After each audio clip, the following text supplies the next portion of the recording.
refuge to everything that is not even an object of refuge. Okay? And this is the difference between the Creator versus the enlightened being, the enlightened activities. Okay? Now, this, if you know this,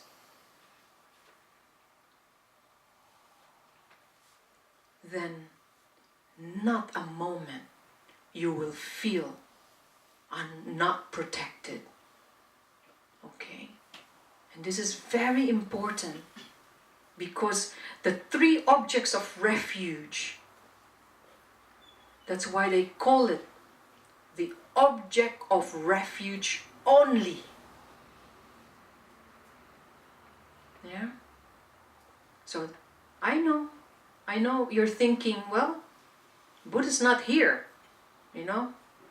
I need some money now. Buddha's not going to pay my rent. You're right. But look at the way that we face problem. We are not even calm. Because we are not definitely in that enlightened state. We see things as an illusion. You understand? So, the cause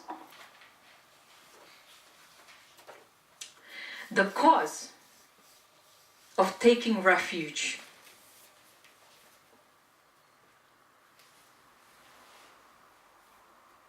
by the way, just like a set question before, I repeat it again.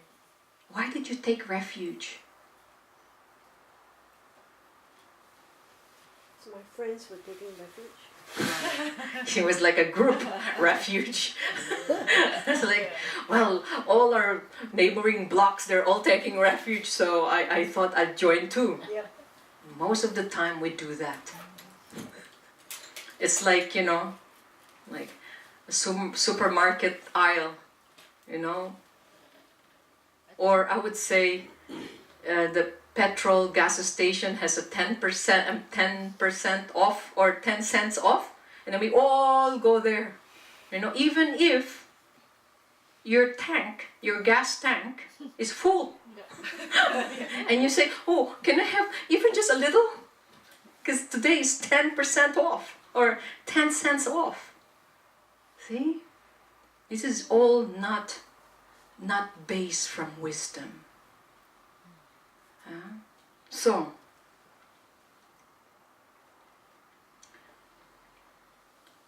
you said, yeah, I take refuge because of protection. Right? Are we agreeing with that? You need protection? Yes. From what? From yourself.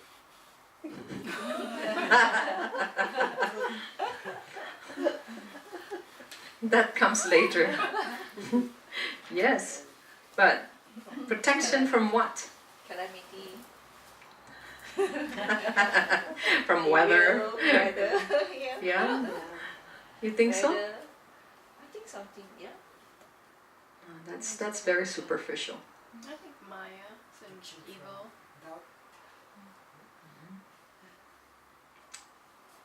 I would say death. Why? Why? Yeah. It's because, I know, but are you sure? Where are you going to go after death? The reason why is rebirth. Protection from death. When we die, okay, there's only guaranteed what? We're gonna, are you reborn, right? Okay, but the question is, Where? protection where? Rebirth in lower realms. Now, hold on to that, because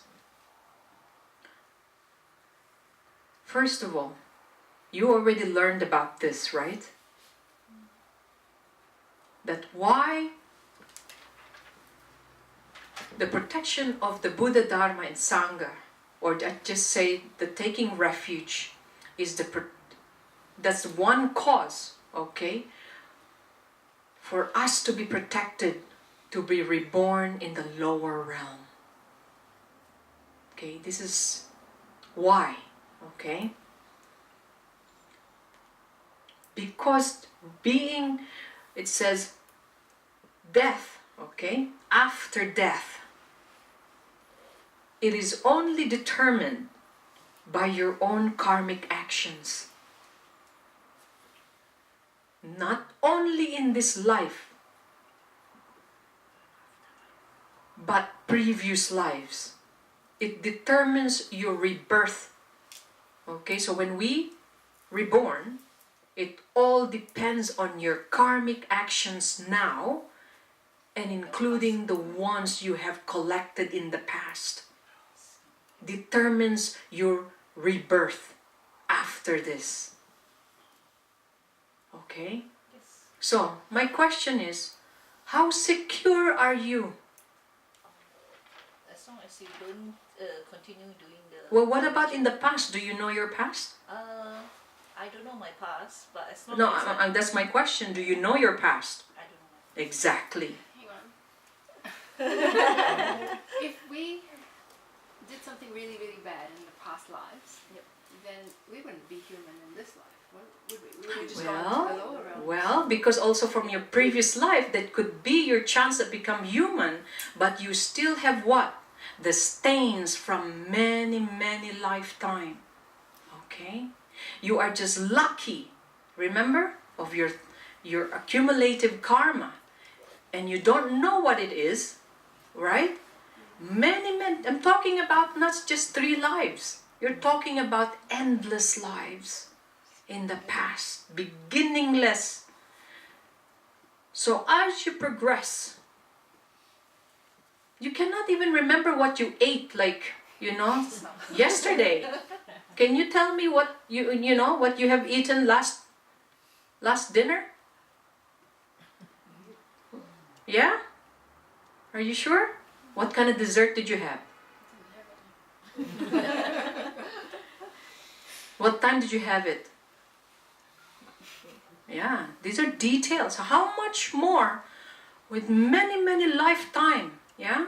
And look at your habits now. What are your habits now? Do you still curse? You still have anger in you? Yeah? Upset, yes. It's the same. You just change the word. Yeah? That. You see? Are qualities we have now because of the past. Now, at the time of death, as it says here, where will you go after death determines what your karmic actions in this lifetime and also what have been collected from previous lives. So the question goes back to all of us here. Are you aware of what's going to happen to you after death? Now, are you getting a little bit more determined or getting a little bit shaky now? My goodness, I have no clue. Yeah, even though you're good now, yeah, but I have a good life, I've been good. Every Sunday I'm very good. Not on Mondays, I'm always cranky. But most of the time I'm good. But what about previous lives? Because we can't change whatever happened in the previous I'm not life. saying you're going to change. What I'm saying is because of your previous lives, you don't know. Okay? It determines your rebirth because of that. So then therefore you are what? Helpless. So we need some help, don't you think? By taking refuge.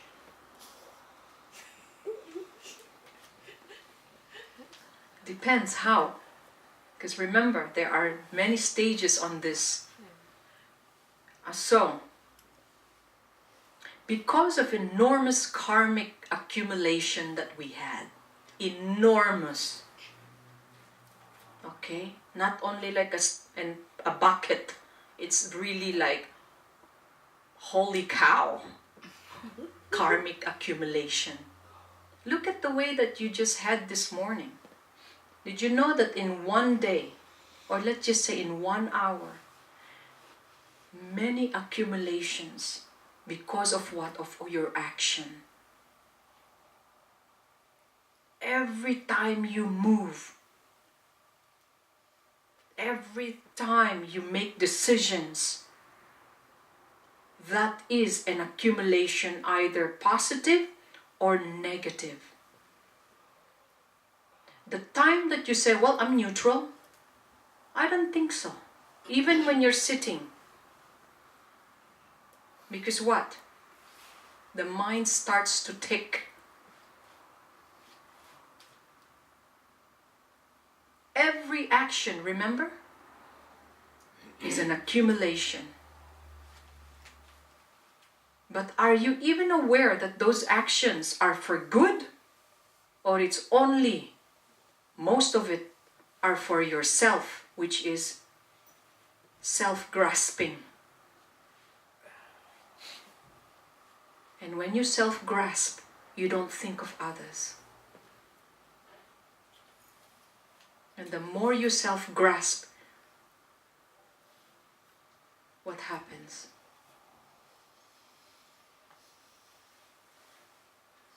End up with nothing. Yeah, you will never be satisfied, so you keep on digging and creating more, and you become more selfish. Right? So in just a single action, it leads you more about doing many things. Right? And then at the end, you are not satisfied, even though you work so hard. Right?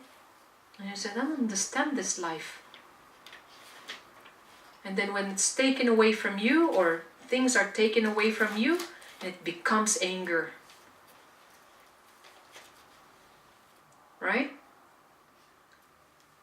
So it says, because of enormous collected karma, we have potentials to take rebirth in the lower realms.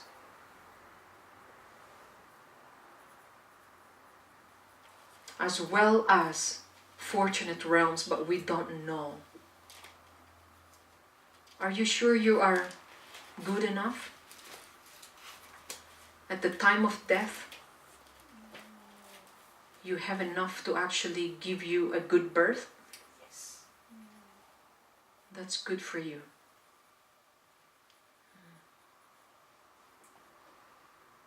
I'm not sure. Yeah, this is actually very personal question. Really. Yeah, is it possible that, say, my lifetime now, I'm a good Buddhist, I practice and all that. Now, my next lifetime, is it possible that I might still become an animal? Not because of this lifetime, but of previous lifetime. Yeah. Is it still possible? Yes, that's why it says, you still have the greater potential, okay, to born in lower realm. Even though this lifetime I Yes, because it determines on the time of death, okay, and this is the topic now, is, what factors determine which karma ripens first at the time of death. Have you ever wondered about this? Hmm? There are two karmas, positive and negative. Right? Okay. So, the first thing at the time of death, the first thing that would ripen first will be the strongest, whether that is negative or positive. So if anger and fear comes first, because that's the strongest that you have collected in many, many lifetimes, immediately what happens? That's lower realm. Okay? That your throwing karma is lower. And you have no control whatsoever. Okay, let's say at the time of death,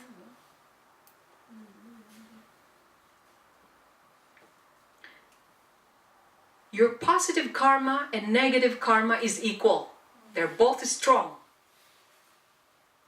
What ripens next? It is the habitual. What is habitual? Thoughts. What's habitual? The thing that you used to do, like daily, what you're doing, like you come to Sunday's class every week. Then You're dying, you're not going to Sunday class. But that will play out.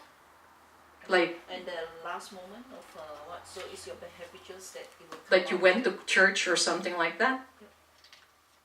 That doesn't make sense. I mean, what kind of karmic accumulation is habitual for you? Meditation. Chanting mantras. Chanting a mantra, meditation.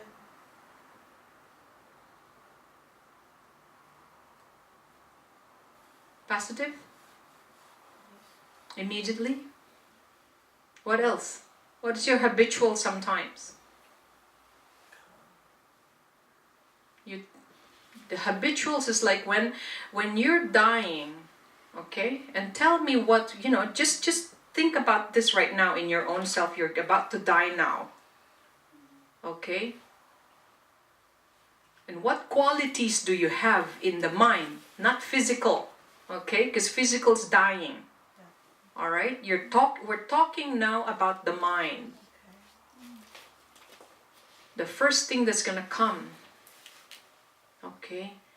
You will come into fear Fear of the that you're losing it. fear. So if your habits, you have no habits. What happens if you immediate habits when you are in fear? What do? Tense up. You fear more. Yeah? So then you're gonna grasp. You're gonna start to scream. Yeah? You're gonna fight it. And you are so much in pain. So what is this saying? Because your habit, right now, if you're fearful of the unknown, yeah, because you're going now, you said, all right, Patrick, you are dying. It's like, no! Don't want to die. You don't, and you say, I don't want to die. Yes. Yeah? But instead, that is already going to the lower realm. Because again, the fear, right? But here comes someone who is in their habit and they say, Patrick, you are now dying. And you say, all right, I had a great time with you, Mom and Dad. I have to go. And then you're immediately on meditation. And you start all this taking refuge. And you imagine the Buddha. And even if there is blackness in the environment, you see the Buddha. And you start to chant your mantras. They are so familiar. You're so habituated with them. Yeah? But if these are not the first thing that comes out on your mouth, who can help you? You help yourself. No one. No one. You're on your own. Yeah. The Sifus can help, but only seventh Seven? Seven. percentile. Oh, 7%.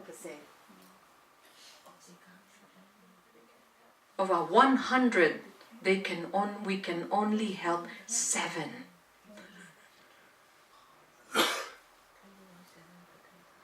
But if you are 98, 90, if you are 93, and then the Sifu's help is 100%, it can still help. But if you are lower, meaning lower as in that mind is not tamed to control fear, all right? It's not. It's like a boost. You know when you're running and then they kind of like give you a pump? Then you have a chance. It will help, but it depends where you are really, right? So, if your habitual karmic actions, negative and positive, is still equal, what is the next one to ripen? Remember?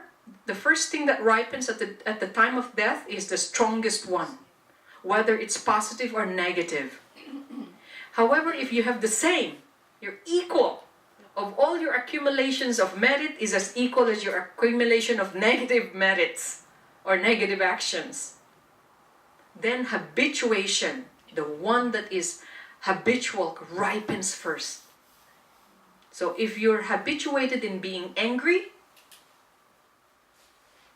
no good. However, if your habitual is meditation, immediately goes into samadhi. Beautiful. However, if your habituation, negative and positive equal, what is the next one that ripens? The last one.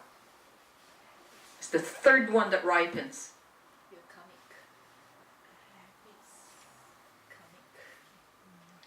What? Are you telling that to me, or you're asking yourself so you can remember? No, that is the last. It's the comics. I think the whatever you have done in the past, the comics. It is yes. It is basically your overall accumulation, whether they are all negative or positive accumulation. So in many lifetime, if you have no accumulation of merit, then that's the last one to ripen. Is if you have not accumulated positive one, but you have only accumulated negative ones, they are the one that would ripen last. And bingo, that's it. It must be pretty difficult to have something that exactly equal, exactly the same amount of merit, or exactly, it's very hard to have an equal merit. But the Buddha is saying there is equal, so then therefore there is a chance for the next ripening. Okay? That's why there is presented. It's presented on the text that if the strong ones are all equal, and it doesn't really determine, so the next one that would ripen you is your habituation. Whatever is habitual. Okay? I also wonder, in these days, a lot of people now, they if they die in an accident, that's different, but at home. But if they're in a hospital, they'll be under the influence of medication. The doctor will slowly ease the person, and the person actually eventually die peacefully. So but it has nothing to do with whether you are induced or not induced. Okay, your karma still will ripen. Sure, but at the moment of death, the person is more likely to be completely lost consciousness. But again, because of your karma, okay, the medicine is gonna work. Then you will not die. Okay, if you have positive karma. If you have a negative karma, nothing would work, and you're still gonna die. Okay. I'm actually talking about the moment of death. Of course, all the other karmic thing will still be coming in. It's the moment the person died, there won't be any anger or any happiness, because there is dry. No. It's the body. The body is already dying. I'm not. Yeah. But the mind is still there. Well, The radio first, station. okay, first of all, when you say death, okay, we're talking about, because the mind doesn't die, okay? It will continue. Your consciousness doesn't die. So you're referring, I'm saying, I'm answering your statement over what is dying, the death is, we call it, the death is the end of your, your faculties. Meaning your sense faculties are gonna die, all right? The body, okay? Especially the aggregates. Yeah, so Go. I know what I mean. So that when people say this patient is losing consciousness, you're referring to the body, Yes, to the body. aspect of the consciousness. Right. Because that's what we're referring, is death, is the body. And the one that determines your life, your rebirth is your mind, your the state, okay? Yeah. The status of your mind. We're not talking about the death of mind, okay? The consciousness doesn't, all right? So, your rebirth, okay? It determines the status of the mind at time of death. All right? So, is your mind calm? All right? Or, because there's a lot of ripening at that time. Ripening of all accumulated karmas. The accumulation of negative and positive are gonna come out, and this determines your throwing karma, the one that throws you in realms of existence. And mostly anything negative that is the strongest, immediately what? Lower realm. And in lower realms, we already studied this, right? Hell realm, ghost, and animal, okay? And once you are born there, what happens? There's no guarantee how long you will need to exhaust that karma on many, many, many eons. And there will be no immediate chance for you to become human again. That's why being human is very, very precious. What if you choose your own time to Die? Yeah. And train yourself to That is immediately lower realm. Oh, is it? Because you killed yourself. Okay? Euthanasia. Very straightforward. If you take your own life, okay? What if you do it in a nice way, like Nice or good, when you're dead, there is no nice. Because it's not the natural state, okay? Not even had a chance to even So I just wonder if a person losing the will to live, some people will just sort of stop eating and just losing it. Is that the same as suicide? no, when you're losing, it's a process of dying already, by the way, when you're losing your ability to, because remember, in death, okay, there are many stages of death, okay, and our elements of the body, the first thing that goes is basically Physical strength. there is that you will lose water, you see, the earth element, the water element, okay, and the fire element, okay, and then the last one that goes is the wind element, okay. The wind is the last one because the wind is the one that carries all the other elements. So this is basically the stages of dying, okay. But all right, this is not the point today, okay. The point here is the cause why we want and wish to take refuge is to be protected from